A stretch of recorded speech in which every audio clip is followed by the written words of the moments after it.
Hungarians are voting in a referendum on the European Union's migrant quotas. The referendum asks whether to accept EU-imposed migrant quotas for each member in the bloc. Some 8 million people are expected to cast their ballot. A victory for no would boost Prime Minister Viktor Orban's standing at home and embolden him in his battles with Brussels. Our correspondent Kate Parkinson reports now from Budapest.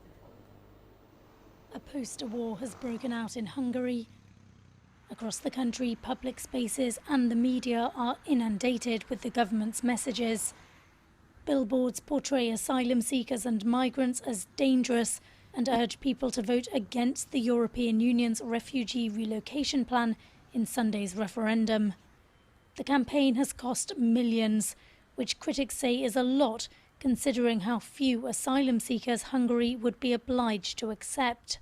We're counting 16 million euros just for this part of the campaign in order to keep 1,294 people out, people who have already had a pre-screening which basically says that they have valid reasons to apply for asylum. It is really astonishing, I would say, that they're investing, the Hungarian people's money into doing this for a referendum, by the way, which is not even legally binding, not here and not in Brussels.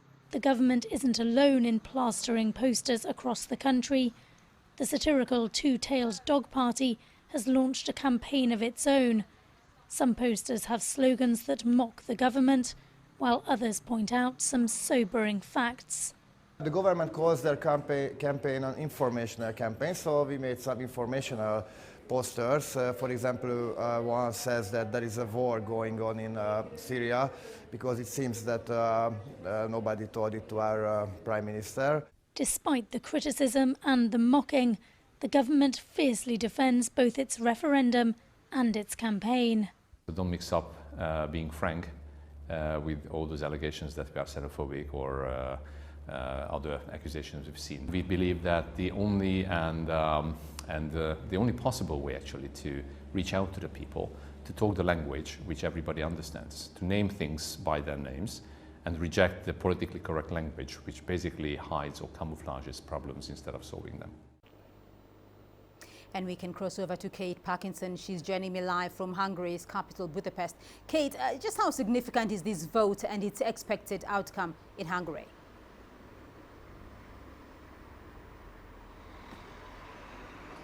Well, as far as how significant this referendum is, you really have to consider that actually it's more of a symbolic vote than anything else, because as you heard in my report there, this referendum result will not be legally binding here in Hungary or indeed in the European Union. But certainly it is an opportunity for Prime Minister Viktor Orban to really flex his muscle and stand up to the European Union. As you heard in my report, the government has embarked on a relentless anti-migrant campaign over the past few months. Viktor Orban is fiercely opposed to this EU relocation plan, the idea coming from Brussels to spread out 160,000 refugees and migrants more evenly across the bloc. And even though Hungary would only be obliged to accept 1,294 migrants, Orban is strongly opposed to this. He's urging people to vote no.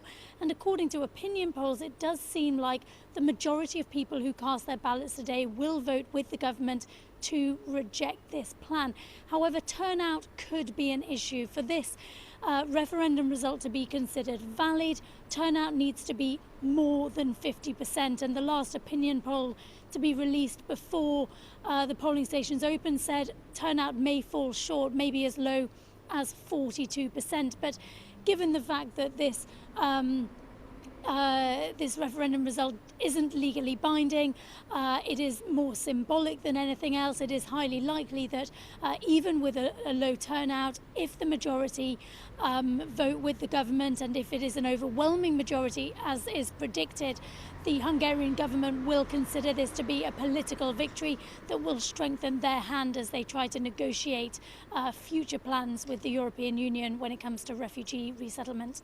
Well, Kate, your earlier story indicated that the 1,200 migrants had already been pre-screened. So what would the result either way mean for the many refugees and the migrants who are now seeking a new life in Europe?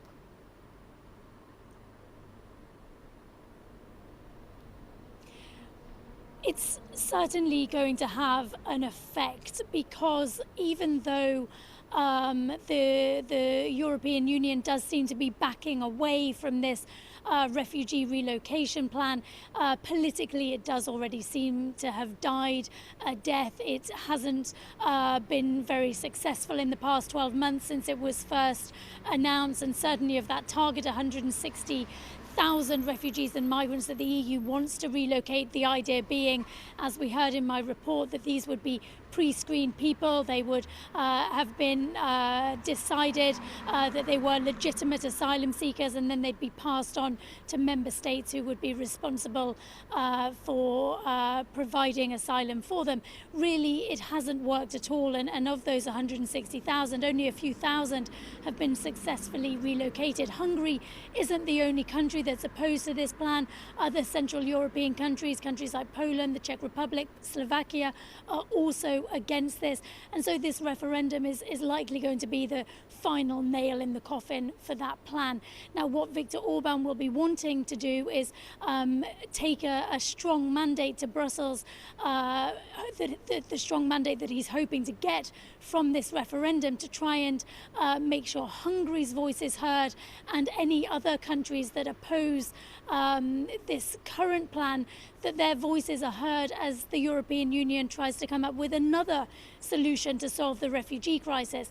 As for what it means for the tens of thousands of refugees and migrants who are looking for a better life in Europe, well, their lives are still in limbo, and once again the European Union finds itself bitterly divided over how to deal with this crisis.